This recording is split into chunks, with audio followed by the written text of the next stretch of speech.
allies' undersea infrastructure. These incidents underscore the need for unwavering vigilance. We must continue to respond with strength, unity and resolve. A key focus today was defence investment. European allies and Canada are stepping up significantly, a welcome development that demonstrates our shared commitment. But we must do more, and all allies need to pull their weight to ensure that we are prepared and that the responsibility is fairly shared. Ministers discussed the planning underway to chart a credible path towards the commitment made in The Hague, investing 5% of GDP annually in defence. This will ensure we can develop and procure the core capabilities essential for our collective defence, including advanced systems for air defence. We reaffirmed that support to Ukraine counts towards this 5% target, as it directly contributes to our own security. Allies shared updates on their national plans, highlighting how increased spending is translating into tangible enhancements, such as bolstering forces on the eastern flank and modernizing equipment. This is not just about numbers. It is about building a stronger, more adaptable alliance capable of deterring any aggression and defending every inch of Allied territory. As we implement these measures, we are also addressing hybrid threats, whether sabotage, cyber attacks or other efforts to destabilize our societies. Turning to Ukraine, we all want the bloodshed to end, and I strongly welcome President Trump's continued efforts to bring about a just and lasting peace. This is vital for resolving this conflict, and we support the United States in leading this effort. And as negotiations proceed, we cannot waver in our commitment to Ukraine. Every single day, Russian missiles and drones cause death and destruction, leaving civilians without heat, light and water as winter approaches. Ukraine's security is closely linked to our own. Our support must continue unabated to help Ukraine defend itself today and deter tomorrow, for their own sake and for ours. During today's NATO-Ukraine Council, Foreign Minister Sibiya briefed us on the latest developments, Ukraine's urgent requirements and progress on the path to a durable peace. EU High Representative Kallas joined us, underscoring the close cooperation between NATO and the EU in bolstering Ukrainians' resilience. Our support is making a real difference on the ground. Through the prioritized Ukraine requirement list, Pearl, funded by allies, we are delivering essential lethal and non-lethal US capabilities, including desperately needed air defense, to help Ukraine hold the front line and protect its people. And today, we heard from allies who are committing more resources to support Ukraine through Pearl, including Canada, Germany, the Netherlands, Norway and Poland. Now, over 2/3 of allies have committed to the program. And though not here for our meeting today, we heard from Australia and New Zealand, who will also contribute to Pearl, the first NATO partners to do so. And this means that allies and partners have already committed now really over $4 billion to Pearl, getting us on the track to the $5 billion for the full year. And this flow of aid is crucial. And I urge again all to accelerate their pledges, not just for this winter, but planning ahead also for 2026. Ukraine continues to show incredible resilience. Putin believes he can outlast us, but we are not going anywhere. Today is yet another clear sign that he is wrong. We are strengthening our support for Ukraine and increasing pressure on Russia. This includes countering Russia's shadow fleet and other measures to pose strategic dilemmas for the Kremlin. Today, ministers reaffirmed our commitment to increasing defence investment, enhancing production and stepping up support for Ukraine. As we look to the Ankara summit, our priorities are clear. Investing in our security, strengthening our industry and sustaining our support for Ukraine so it has the means to endure this tough winter and beyond. Nobody wants peace more than Ukraine. And as we work hard for peace, we must continue to provide Ukraine with the tool to defend its sovereignty and achieve a lasting resolution. Finally, NATO is a defensive alliance. We will remain a defensive alliance, but make no mistake. We are ready and willing to do what it takes to protect our 1 billion people and secure our territory. Thank you, and I'm ready, of course, to take your questions. Okay, we'll start in the second row with Reuters.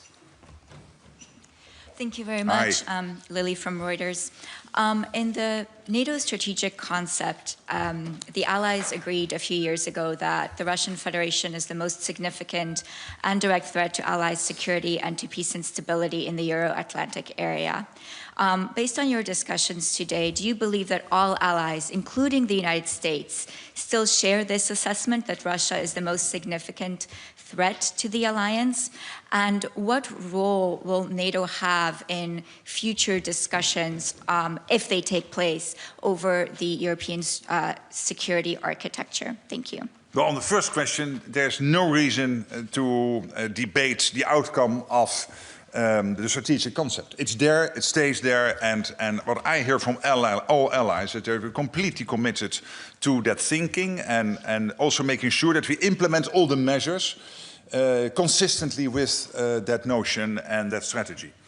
To the second question, that has to do, of course, with the peace process. As I said yesterday, when it comes to NATO, if anything about NATO would be discussed as part of the peace process, that will be dealt separately, so no news on that. All right, going here to the third row, Ansa. Hello. Hi. Secretary General Mattia Bagnoli, ANSA, the National Italian News Agency. The Kremlin essentially said no to the latest US proposal, or at least this is what we read in the press. But I mean, we've been there before. It seems like Groundhog Day. Do you agree that with those that who think that this is basically some sort of a psyop operation from the Kremlin to derail the US sanctions and the EU plan on the frozen assets, so kicking the can down the road? And secondly, the Finnish President Alexander Stubb said in an interview that the conditions for a just peace in Ukraine are unlikely to be met. And do you share that assessment? Well, again, as I said a number of times, there is only one person in the whole world who was able to break the deadlock when it comes to the war in Ukraine, and that is the American President Donald J. Trump, and he did. He started in February to get engaged, and he is engaged up to and including today. And his team is engaged, including Steve Witkoff, Marco Rubio, and all the key players on the American side. And that's crucial, because in the end, US is by far the biggest ally in NATO and the strongest nation on earth. And it's really up to them first to break that deadlock and then make sure that others follow. But getting this peace done, as also the American president has said, is not something in a straight line in one go. You need proposals on the table, you need to have discussions, and we have seen the meetings in Geneva, in Miami, now yesterday in Moscow. It will be a step-by-step approach. The last thing I want to do is to basically make it more difficult to get to a deal by commenting on every in-between step. I can assure you that NATO here, the headquarters, myself, my team, is closely coordinating with the White House, with State Department, with all the relevant players on the American side to be of maximum help in this process, because we find it crucial. And we all agree that in the end what you need is a sovereign Ukraine which knows that we have in place the necessary so-called security guarantees by which Russia will, after a hopeful peace deal or a long-term ceasefire, will never again try to attack Ukraine, because then they know the reaction will be devastating. That's what we are aiming for. Okay, we'll come to the center here, the Finnish public broadcaster. Thank you, Rickard Hoso, Finnish YLE. How significant are the new pledges to Pearl in your opinion, and how do you respond to the criticism in some foremost northern member state regarding the burden sharing in general in terms of supporting Ukraine? And what's your message to the countries who have not yet made pledges to Pearl? Thank you. Yes, the number of countries not yet having made pledges to Pearl is really limited. As I said, over two-thirds of allies have now made pledges. We know that one or two, it's cooking at the moment in the government circles, and we have reason to believe there will be a positive outcome. So it's only a handful of nations now a little over a handful, not having yet committed to the program. So that's the good news. I also understand the northern allies and others like the Netherlands or Canada or Germany saying, hey, listen guys, we need to spread the burden fairly. We need burden sharing here. But the fact that also today, I think it is in total 6 countries, maybe even 7, depending on some final decisions in their capital, have committed to the Pearl program, is also testimony that we are getting there. And that the burden sharing is now in a much better place than it was only, let's say, 4 or 6 weeks ago. And the fact that now even New Zealand and Australia, and they are not in NATO, they are close NATO partners through the Indo-Pacific Four Cooperation, but they are not in NATO, that they have also now committed to the program is really great news. And it gives us the sustained flow of weapons into Ukraine from essential US stockpiles, and it's also a signal to Vladimir Putin, we are not going anywhere. We are here to stay. We are here to make sure that Ukraine has what it needs going forward. And in itself, that's also putting pressure on the Russians because they know, losing 20,000 of their soldiers a month now in Ukraine, that we will keep on supporting Ukraine going forward. All right, let's see, Euronews in the 4th row towards the center. Thank you. Shona Murray from Euronews. Can you tell us a little bit about the conversations in the room or the consensus, whether there was one in relation to the use of immobilized Russian state assets?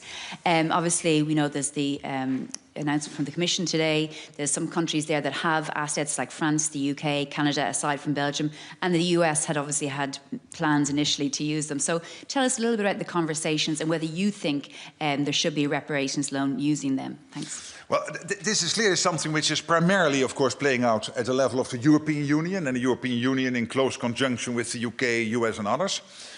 So this was, let's say, indirectly today on the table. Because when we look at Ukraine for next year, if the reparations loan slash defreezing the assets or making the assets mobilized, whatever the exact phrase is we are using, if that is not happening, then it is absolutely clear that we need to get the money in another way. And I felt a commitment in the room, first, to see how far we can get. But again, that's on the EU side of town. First of all, to get this done. And of course, NATO has no formal position. This is really an issue playing out in the EU, and I have the full confidence in the EU senior leadership, including Antonio Costa and Ursula von der Leyen, to steer that discussion. But there was also a clear understanding that if somehow this is not working out, Ukraine cannot be left alone. Then we have to make sure the money is still there, as we have done, by the way, over the last couple of years, because we have been able to get the money necessary for Ukraine also without the frozen assets. But let's see how far we get, because, of course, it would make things easier. Okay, coming over here to the 3rd row, 3rd seat in. Sir. Thank you very much. Alex Cadier from TVP World. You mentioned hybrid threats. We've seen increasingly brazen attacks attributed to Russia, including the attack on the Polish railways, which put Polish lives at risk. What concrete steps is NATO taking to address, preempt, prevent these escalating attacks from happening again? Well, first of all, let me refer to what Radek Sikorski did, the Polish foreign minister. What he did is he directly linked the support of Poland to the Pearl program to what happened with this railway line. And he said, if this happens again, we will again do more. So Russia, you have to know, we will create these asymmetric reactions. We will not blow up railway lines in Russia, but we will make sure you feel if you do stuff like this. Because it is extremely reckless and totally unacceptable. And of course, the question, I think, still in this particular case is who is exactly behind it. I don't know, but that's up to Poland and our intelligence services to find out in more detail. But he made clear that whatever is behind it, know that we will, as Poland, do more and more and more on Pearl if this happens, and we will also do other stuff. And this is exactly our hybrid strategy, that be it intentional or not, whatever Russia is doing or Belarus is doing, look at the balloons with Lithuania, that we will react in a way of our own choosing, but they will feel it. Okay. We will go to the 4th row, NHK.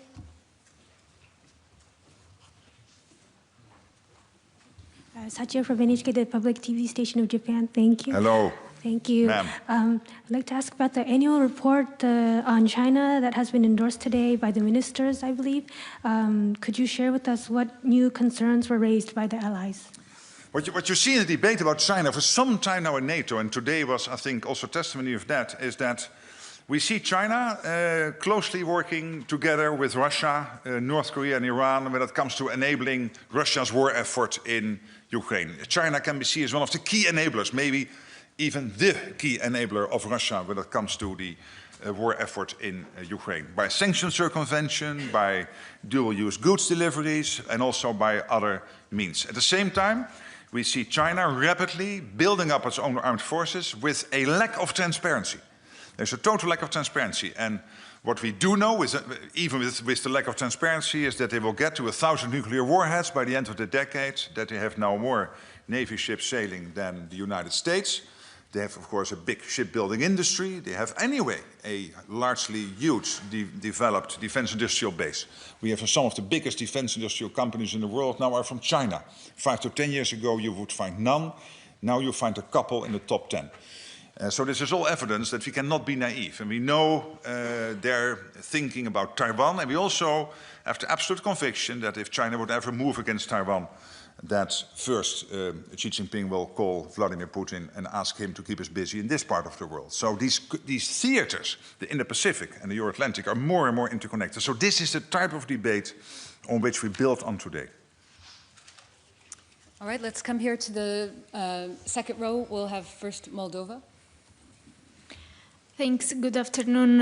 Yulia Sarvan, Journal TV, Republic of Moldova. Mr. Secretary General, the airspace of the Republic of Moldova was repeatedly violated by Russian drones, and the risk is very high right now for the citizens. Are there any concrete measures that allies can take in order to protect our airspace?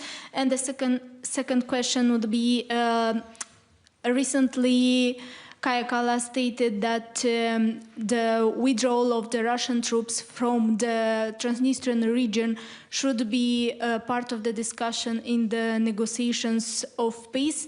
I wonder whether you share this opinion. Do you think this could be a threat for Ukraine in the future? And yeah, what do you think about this? Thanks. Yes, on the second question, that has again to do with the peace process which the US is currently leading. And as I said, we are closely coordinating with the United States and of course also with other NATO allies to make sure we are aligned to the maximum extent when it comes to the peace process, all very much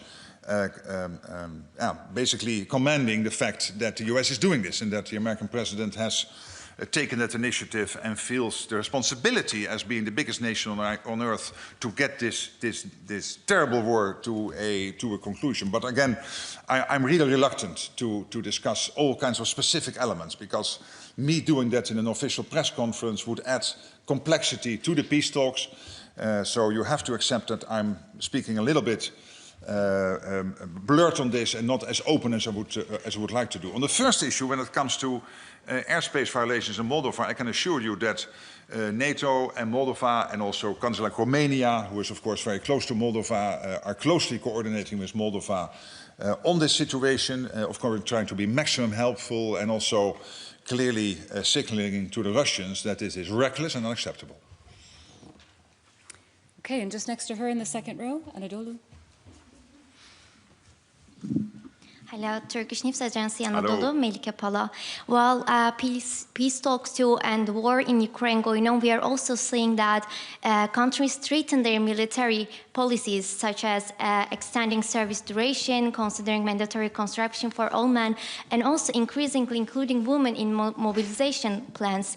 Some European countries have already revised actually their laws to include women in conscription or pre-mobilization training, and others are signaling similar intention. So I wonder, how do you see this trend?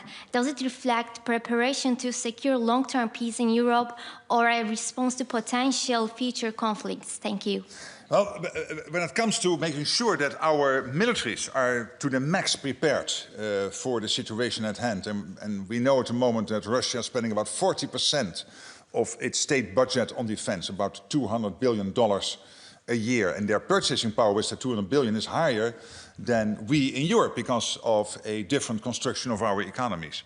They spend about 10% of their GDP now on defense. So given that fact and the rapid build-up of the Russian armed forces, means that we have to react, and that is the 5% defense pledge, including 3.5% spent on core defense, and that has to do, of course, with men and women in uniform, but also with making sure that the defense industrial base can deliver the output necessary, like your defense industrial base in Turkey. There are over 3,000 companies, part of that defense industrial base, delivers the output to make sure that we can deter and defend. But then it is up to each nation to decide how do we get enough men and women in uniform. So you will have some nations with conscription, you will have some nations with models which are discussing conscription or make it more voluntary, like for example the recent decisions in Germany. Germany, I understand, there is a constraint by the constitution to also make that offer to the women, young women in Germany. We see in Norway that in the meantime now 1 in 3 men and women in uniform in Norway are women. So this is rapidly building up. But in the end, it's up to each nation. What we will look at consistently is our nations delivering what they promised to do when it comes to interoperability, command and control, and when it comes to your specific question, the capability targets, including the size of the armed forces and the industrial output. And of course, the money spent on that. But then those specific decisions are up to each country. Okay, we have time for a few more. We'll go to the 4th row on the aisle. Union, Ukraine, Dmytro Klitschko. Let's imagine the negotiations break down, both sides continue fighting, and USA stops supplying weapons to Ukraine even for money. Do you have a plan B for this? Thank you. Well, I do not. No, I don't think that plan B we have to think about. Because the US is very consistent in its support for Ukraine, like all NATO allies are very consistent. Of course, what the US told us is we want to supply Ukraine with the necessary weapons, both lethal and non-lethal, but we expect Europeans and Canadians to step up when it comes to the paying for it. And that's this Pearl program, where the US is delivering the necessary weapons, including the air defense systems and the PAC-3 missiles for the Patriot systems, but also for the other air defense systems, and all the other stuff and all the military gear you need to stay as strong as possible in the fight, paid for by European and Canadian allies. That is the big program which started in July, and at the moment already 4 billion, and I think by the end of the year 5 billion of that supply will have been delivered to Ukraine, critical material. But I have no reason to think that we have to prepare for those eventualities. Okay, 3rd row in the center here.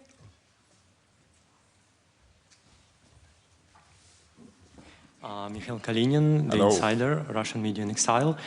So my question is, what real pressure can NATO put on Russia to end the war, and why should it work? Because by now we don't see that Russia is ready to end the war, and nothing seems to work. Well, there is a peace process ongoing, and let's do the max to make that into a success. But if it is not successful, and what we have done consistently over the last 3-4 years, there's a couple of things. First of all, making sure Ukraine has the weapons it needs to fight the war. And the Pearl Initiative, starting in July and now having delivered at the end of this year at least over 4 billion, but I'm again confident we will get to the 5 billion for the full year, and then of course continuing the program next year of key US supplies to Ukraine, is also putting pressure on Russia, because it shows that we are serious. As I said, we are not going anywhere. We are serious. We will make sure that Ukraine has what it needs to stay in the fight. Secondly, we have the economic sanctions, which are having an impact on the Russian economy. And there is only so much Putin can do to paper that over.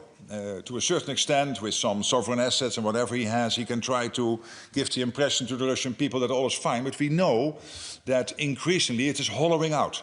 And he is getting to the end of the line when it comes to these ways of covering up for the huge economic impact of the sanctions. Thirdly, What we are doing is, indeed, when it comes to the shadow fleet, for example, increasingly taking action to make sure that we make it more difficult for the shadow fleet to sail. And if they pose a threat to the environment or to whatever vital infrastructure we have in our part of the world, that we will make sure that we intervene. And that's what we are doing. And all of this is putting pressure, of course, on the Russians, and we will continue doing so. And whenever there is a creative idea to do more, we will do more. But I feel all allies really being extremely motivated to get this done. And just next to him in the third row here. Hi, Alexei Minchonek, Belarusian independent media outlet Zerkalo. Relations between the United States and Belarus are going to improve. Now Washington has a special envoy for Belarus. In your opinion, shouldn't NATO also improve relations with Belarus? Could this help to separate the country from Russia? Well, I commend the American initiatives to see how that relationship can be improved. And I'm in contact with the special envoy, who is a specialist on this, who is doing great work, who is also working on getting some of the people freed who are still in Belarusian custody. So all of this is positive. And of course, if other nations could help, we will. But at the moment, I think it is really important that the US is taking this initiative. Okay, and final question, we'll go over here to Deutsche Welle. Ksenia Polska, Deutsche Welle for Ukrainian and Russian service. Thank you very much for the floor.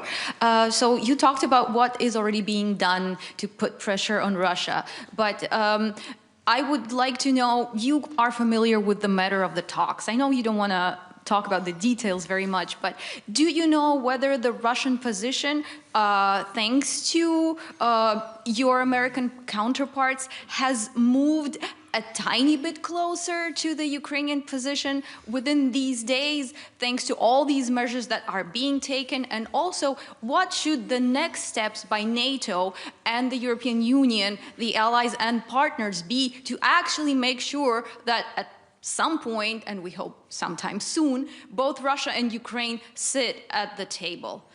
To your first question, I survived 14 years of Dutch media, and they're really tough. So I recognize the sort of question you ask, and I really respect it. But I will not get into it, because it still would get me into commenting on a process which I think benefits from me not commenting on it. So I will not do that. When it comes to the second question, we have to continue the pressure on Russia, because we do not know whether the peace process will eventually lead to a successful outcome. If so, we all pray for it. That would be fantastic, in a way where Ukraine is going forward as a sovereign nation, where Ukraine will be able to defend itself by its own armed forces, by credible security guarantees, so that other than what happened after the Minsk agreement, Russia will not try again post such a potential peace agreement.